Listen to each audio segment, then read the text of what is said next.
Hello, good evening, नमस्कार। एक बार फिर से आप सभी का स्वागत है आपके अपने यूट्यूब चैनल ऑनलाइन शिक्षण पर। मैं हूं आपके साथ अंजलि बालियान।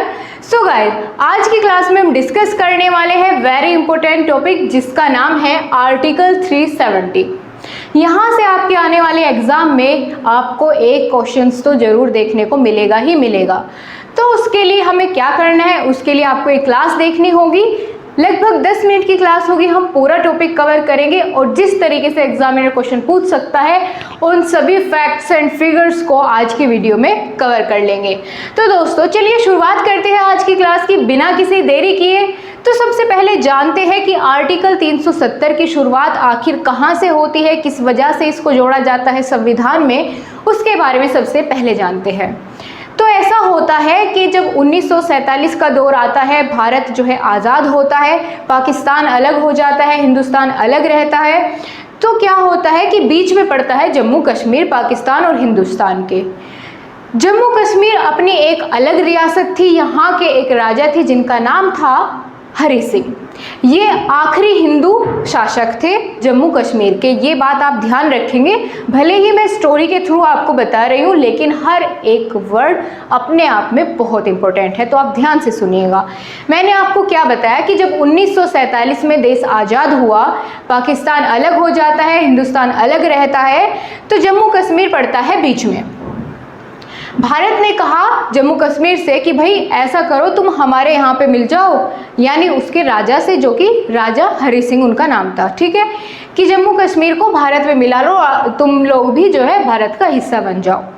लेकिन उसने मानने से इनकार कर दिया। उसके बाद पाकिस्तान ने ट्राई किया कि जम्मू कश्मीर हमारे साथ मिल जाए, लेकिन उसके साथ भी वे मानने को तैयार नहीं हुआ, क्योंकि उन्हें अपनी एक अलग स्वतंत्र रियासत चाहिए थी, उन्हें अपना अलग से राज करना था। वो किसी भी देश में मिलने को तैयार नहीं हुए।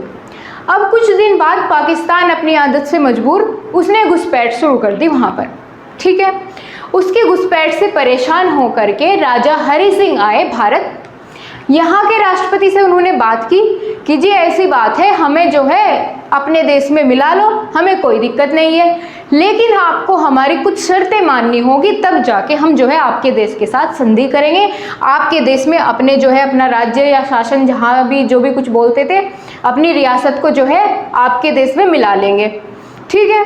अब यहाँ उस टाइम पे प्रधानमंत्री थे पंडित जवाहरलाल नेहरू जी। उन्होंने कहा कि चलिए जी ठीक है, ऐसी बात है तो बताइए आपकी क्या क्या शर्तें हैं। तो उन्होंने अपनी कुछ शर्तें बताई।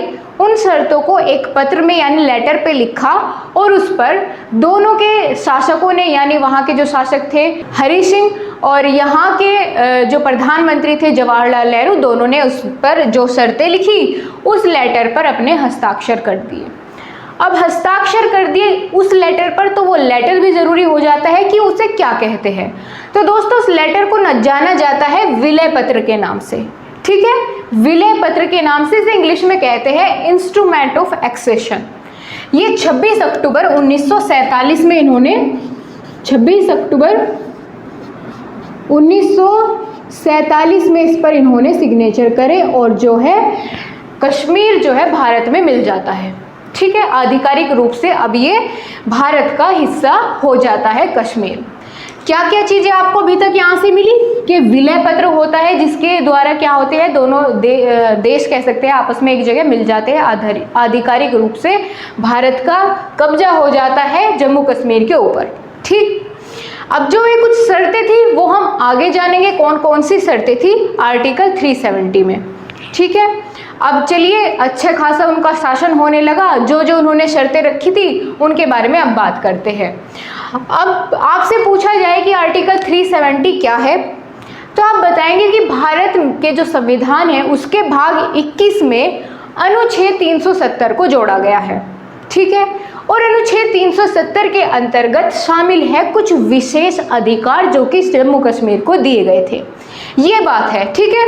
अब यही पूरी कहानी है कि आपसे पूछा जाए आर्टिकल 370 क्या है, तो आप बताएंगे कि जो भारत का कॉन्स्टिट्यूशन है यानी संविधान है, उसका संविधान के भाग 21 में, ठीक है, भाग 21 में एक आर्टिकल है यानी अनुच्छेद है, कौन सा, 370, ठीक है।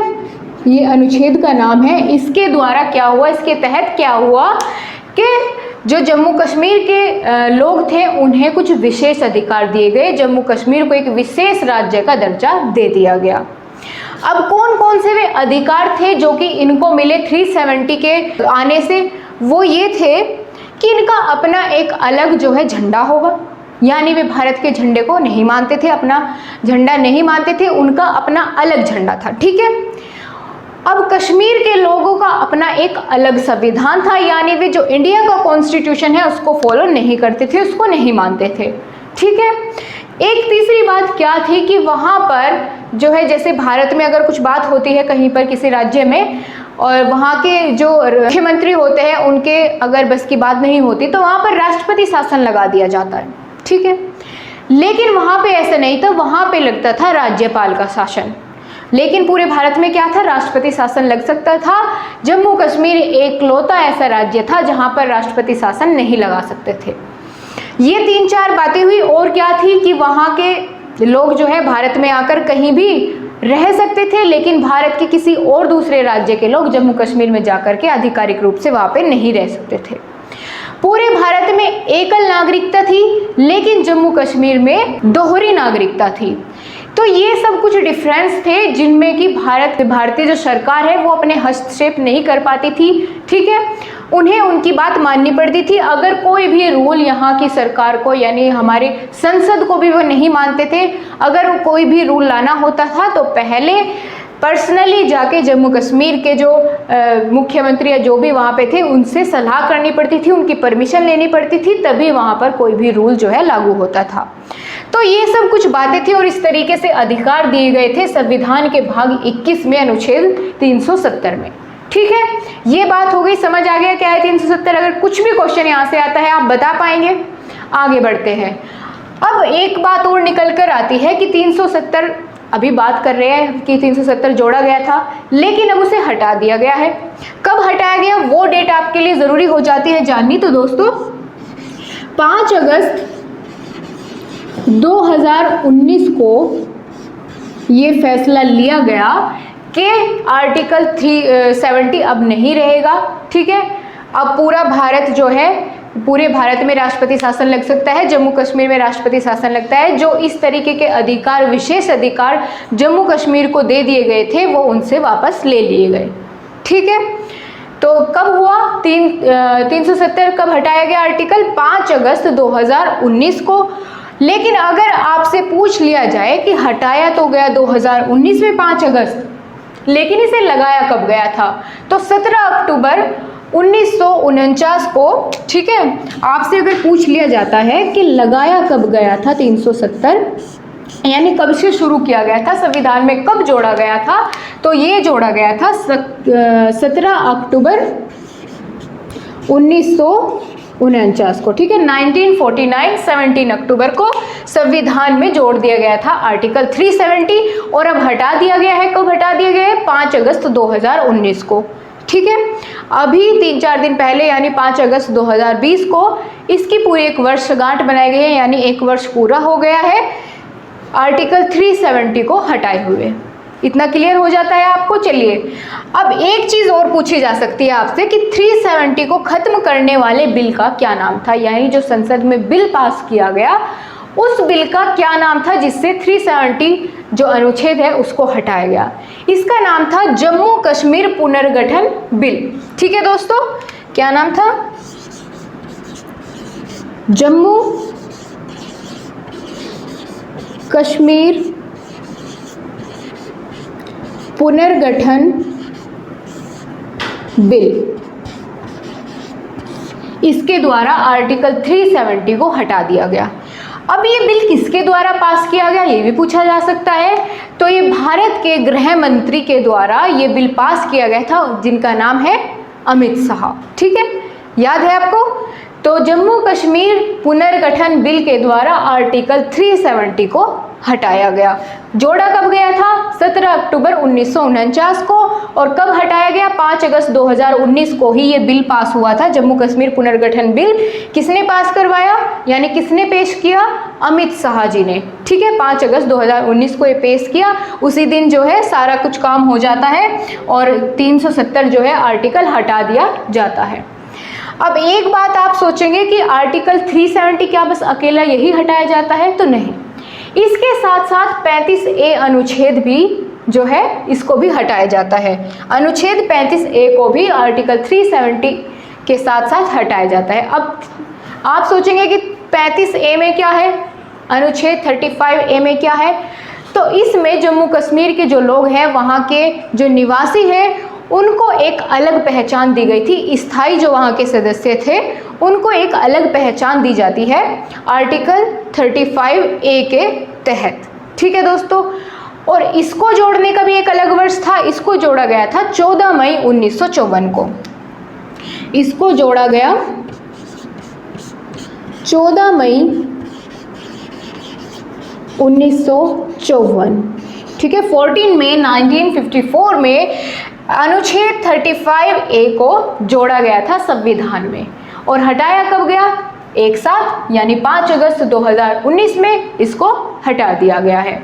ठीक है दोस्तों, इसको जोड़ा जाता है 14 मई 1954 को भारत के पहले राष्ट्रपति डॉक्टर राजेंद्र प्रसाद जी के द्वारा संविधान में आर्टिकल 35A को जोड़ दिया जाता है। इतनी बात समझ आती है। अब चलिए, बात हो रही है जम्मू कश्मीर की। सारी बात तो जम्मू कश्मीर की है। चलिए अब इसके बारे में जानते हैं, यानी इसको हटने से क्या प्रभाव पड़ते हैं और इससे पहले क्या था और बाद में किस तरीके से हम जम्मू कश्मीर को देखते हैं, उसके बारे में एक बार जान लेते हैं। आर्टिकल 370 को हटाते ही क्या किया गया? जम्मू कश्मीर को जो है, ये आपके सामने मैप है, जम्मू कश्मीर को 2 हिस्सों में बांट दिया गया। ठीक है, जम्मू कश्मीर को 2 हिस्सों में बांट दिया गया। अब क्या हुआ कि पहले तो था राज्य जम्मू कश्मीर, लेकिन इसको बांटने के बाद इसमें से 2 अलग यूनियन टेरिटरीज बना दी गई, यानी 2 केंद्र शासित प्रदेश बना दिए गए। एक तो जम्मू कश्मीर और दूसरा क्या? लद्दाख। ठीक है, अब क्या हो गया कि जम्मू कश्मीर राज्य को 2 हिस्सों में बांट करके दोनों यूनियन टेरिटरीज बना दी गई, यानी राज्य को खत्म करके वहां पर अब 2 केंद्र शासित प्रदेश हो गए। कौन कौन से? जम्मू कश्मीर और दूसरा लद्दाख। ऐसा कब हुआ? ऐसा होता है 31 अक्टूबर 2019 को। ठीक है, 31 अक्टूबर 2019 को क्या किया गया? जम्मू कश्मीर को 2 हिस्सों में बांट दिया गया। एक तो जम्मू कश्मीर का और दूसरा लद्दाख का। दोनों बन गए केंद्र शासित प्रदेश। अब बात है 5 अगस्त 2019 को, जब ये आर्टिकल जो है हटाया जाता है 370, तभी बात की गई थी ये। तो इसको हटाने से क्या हुआ कि अब भारत में जो राज्य है उनकी संख्या रह जाती है 28 और 8 हो जाते हैं केंद्र शासित प्रदेश। ठीक है, क्या हुआ? 28 राज्य और 8 केंद्र शासित प्रदेश भारत में अब रह जाते हैं। लेकिन अगर आपसे पूछ लिया जाए कि 5 अगस्त 2019 से पहले की बात करें तो तब भारत में कितने थे? 29 राज्य थे और 7 केंद्र शासित प्रदेश थे। लेकिन एक राज्य हटा और क्या हुआ? राज्य हट के केंद्र शासित प्रदेश में जुड़ गया। ठीक है, एक राज्य हट जाता है और केंद्र शासित प्रदेश में जुड़ जाता है। अच्छा, अब कितने हैं? 28 राज्य और 8 केंद्र शासित प्रदेश। पॉइंट टू बी नोटेड, आप सोच रहे होंगे कि जब 2 केंद्र शासित प्रदेश बनाए गए तो यहाँ पर मैंने आपको 9 केंद्र शासित प्रदेश क्यों नहीं बताए? वो इसलिए नहीं बताए क्योंकि अभी जाके कुछ हाल फिलहाल में क्या हुआ है, दमन दीव और दादर नगर हवेली को मिला करके एक केंद्र शासित प्रदेश बना दिया गया है। तो इसलिए मैंने वर्तमान के बताए हैं ये कि वर्तमान में क्या है, 28 राज्य है और 8 केंद्र शासित प्रदेश। ठीक है, हाल ही में कितने हैं? 28 राज्य और 8 केंद्र शासित प्रदेश है। चलिए अब जब इन सब चेंजेस के बाद में यहाँ पर जो परिवर्तन हुए उनकी बात कर लेते हैं कि जम्मू कश्मीर में अब राज्यपाल कौन बनाए गए। पहले राज्यपाल बहुत ज़रूरी हो जाता है जानना, तो चलिए पहले बात करेंगे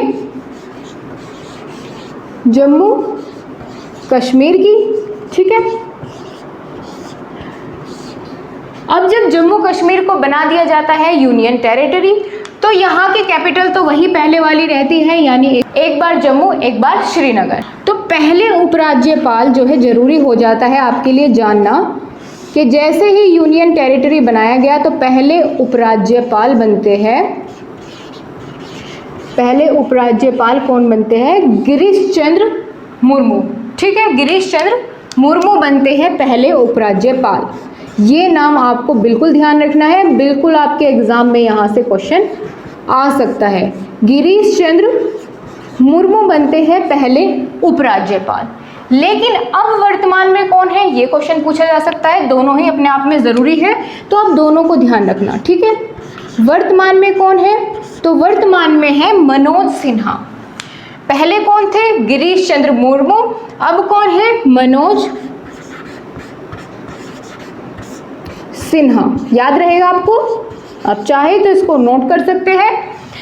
ठीक है दोस्तों, अब जो गिरीश चंद्र मुर्मू है इनको अब क्या बना दिया गया है? इनको बना दिया है कैग। ठीक है, CAG, कैग बना दिया गया है इनको। अब वर्तमान में उपराज्यपाल वहाँ के बन गए हैं मनोज सिन्हा। और जम्मू कश्मीर में विधानसभा होगी, लद्दाख में विधानसभा नहीं होगी, ये भी आप बात ध्यान रखिएगा। ठीक है, यहाँ के उपराज्यपाल आपको ध्यान हो गया। अब चलिए एक बार मैप में चलते हैं। कुछ चीज़ें हैं जो आपको बतानी है, वो ये है कि आपको देखने में लग रहा है कि ये कश्मीर है। ठीक है, जाहिर सी बात है तो कश्मीर, लेकिन जो यहाँ का ये हिस्सा है ये है पाकिस्तान ऑक्यूपाइड कश्मीर, यानी ये हिस्सा जो है पाकिस्तान के कब्जे में है। ठीक है दोस्तों, और जो इधर वाला हिस्सा है ये है अक्साई चीन का। अक्साई चीन का ये इधर वाला हिस्सा है। तो जो यहाँ वाला हिस्सा आता है ये आता है लद्दाख के हिस्से में, और ये आता है जम्मू कश्मीर के। अब यहाँ से जब मैप में चेंज हुआ है तो जाहिर सी बात है आपके एग्जाम में यहाँ से भी क्वेश्चन पूछा जाएगा। आपसे ये पूछा जा सकता है कि जो अब जम्मू कश्मीर है उससे किस पड़ोसी देश की सीमा लगती है। तो कौन से पड़ोसी देश की सीमा लगती है, आप फटाफट से कमेंट बॉक्स में बताइए अगर आप जानते हैं तो। ठीक है, कौन से पड़ोसी देश की सीमा अब जो है जम्मू कश्मीर के साथ लगती है, या कितने पड़ोसी देश की सीमा लगती है? तो केवल एक से लगती है। अब किससे? पाकिस्तान से। बस जम्मू कश्मीर की अब केवल एक ही पड़ोसी देश के साथ सीमा लगती है जिसका नाम है पाकिस्तान। तो फिर भाई बात आती है लद्दाख के बारे में। लद्दाख की सीमा किस किस से लगती है तो उसके बारे में बात कर लेते हैं साथ साथ। लद्दाख की सीमा लगती है 3 देशों के साथ। कौन कौन से? पाकिस्तान, चाइना और अफगानिस्तान। ठीक है, इन तीनों देशों के साथ लगती है लद्दाख की सीमा, जबकि जम्मू कश्मीर की अब केवल पाकिस्तान के साथ सीमा लगती है। अब लद्दाख बनाया गया है केंद्र शासित प्रदेश, तो यहाँ की कैपिटल क्या रखी गई है, क्या बनाई गई है? तो वो है दोस्तों लेह। ठीक है, लेह ज्योग्राफिकल एरिया की वजह से अगर देखा जाए तो ये सबसे बड़ा जिला है लेह। याद रखिएगा आप, एक क्वेश्चन और आपका यहाँ से हो जाता है। तो लद्दाख की लेह है कैपिटल, और जम्मू कश्मीर की क्या है? जम्मू और श्रीनगर। अब एक बात और, जब हमने देख लिया पहले उपराज्यपाल यहाँ की गिरीश चंद्र मुर्मू जी थे, तो लद्दाख के भी ज़रूरी हो जाते हैं। लद्दाख के पहले उपराज्यपाल का नाम है RK माथुर। ठीक है, ये भी ध्यान आपको इनका नाम रखना है। RK माथुर जी पहले उपराज्यपाल है लद्दाख के। ठीक है दोस्तों, समझ आई ये चीज़ें। जब जम्मू कश्मीर को 2 हिस्सों में बांट करके 2 अलग अलग यूनियन टेरिटरीज बनाई गई, तो 2 जिले हिस्से में आते हैं लद्दाख के, और बाकी बचे 20 जिले रह जाते हैं जम्मू कश्मीर के पास। यानी पहले जम्मू कश्मीर में 22 जिले थे, अब जम्मू कश्मीर में 20 जिले हैं और जो 2 जिले हैं वो चले गए हैं लद्दाख के पास। ठीक है, यानी लद्दाख के पास अब 2 जिले हैं और जम्मू कश्मीर के पास 20 जिले हैं। तो जी आप ये पूछोगे अब कि 8 केंद्र शासित प्रदेश मैम जी आपने बता तो दिए हैं कौन कौन से, ठीक है, किस तरीके से 8 होते हैं। तो चलिए ये भी मैं आपको बताती हूँ। पहला है चंडीगढ़, जम्मू कश्मीर, लद्दाख, पुदुचेरी, लक्षद्वीप, अंडमान और निकोबार, दमन एवं दीव व दादर एवं नगर हवेली। ये दोनों मिलाकर के अब एक बना दिए गए हैं। कब बनाए गए हैं ये भी आप नोट डाउन कर लीजिए। दमन, दीव और दादर नागर हवेली, ये पूरा एक केंद्र शासित प्रदेश बना दिया गया है। कब बनाया गया है?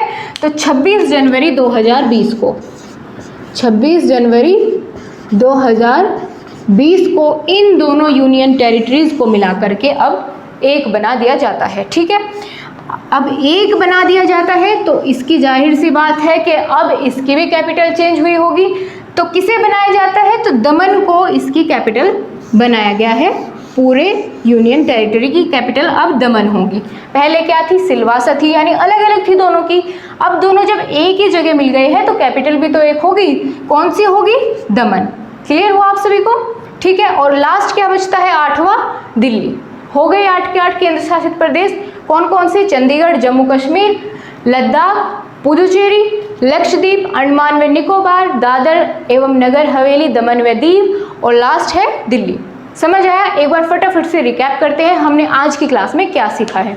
लास्ट में आप स्क्रीनशॉट ले लीजिएगा, लिखने की जल्दी ना ही करें। ठीक है दोस्तों, हमने बात की कि 370 धारा को जो है हटाया गया। कब हटाया गया? 5 अगस्त 2019 को। ठीक है, 5 अगस्त 2019 को इसे हटा दिया जाता है, लेकिन जोड़ा कब जाता है ये भी पूछा जा सकता है। 17 अक्टूबर 1949 को ये जोड़ा गया था आपके संविधान में। 370 को खत्म करने वाले बिल का नाम था जम्मू कश्मीर पुनर्गठन बिल। ठीक है, किसके द्वारा ये पेश किया गया था? भारत के गृह मंत्री अमित शाह जी के द्वारा इसको पेश किया गया था। और आर्टिकल 35A कब जोड़ा गया था संविधान में? इसको जोड़ा गया था 14 मई 1954 को। अब क्या होता है कि भाई इसकी वजह से 31 अक्टूबर 2019 को जम्मू कश्मीर 2 हिस्सों में बांट दिया जाता है। एक बन जाता है लद्दाख, एक हो जाता है जम्मू कश्मीर का। दोनों यूनियन टेरिटरीज बन जाती है। ठीक है, अब यहाँ से क्या होता है कि पहले उपराज्यपाल बनाए जाते हैं जिनका नाम है गिरीश चंद्र मुर्मू। उसके बाद इनको हटने के बाद वर्तमान में अभी है मनोज सिन्हा जी वहाँ के उपराज्यपाल है। पड़ोसी देश कौन सा है? सिर्फ पाकिस्तान। लद्दाख की बात करें वहाँ की कैपिटल हो जाती है लेह। पाकिस्तान, चाइना और अफगानिस्तान इसके पड़ोसी देश है और पहले उपराज्यपाल है RK माथुर जी। ठीक है दोस्तों, और एक चीज़ और मैंने आपको साथ साथ बताई कि दमन एवं दीव और दादर नगर हवेली को एक यूनियन टेरिटरी बना दिया गया है जिसकी कैपिटल है दमन और 26 जनवरी 2020 को ऐसा हुआ है। क्लियर हुआ आप सभी को? विलय पत्र के द्वारा इन दोनों के बीच में संधि होती है, जम्मू कश्मीर को भारत का हिस्सा बना लिया जाता है। तो गाइस आज की क्लास आपको कैसी लगी कमेंट बॉक्स में ज़रूर बताइएगा, और अगर अच्छी लगी है तो दोस्तों के साथ शेयर करें और लाइक तो ज़रूर ही कर दें। चलिए मिलते हैं आपसे फिर से एक नई क्लास के साथ, तब तक के लिए अपना ध्यान रखिए। जय हिंद।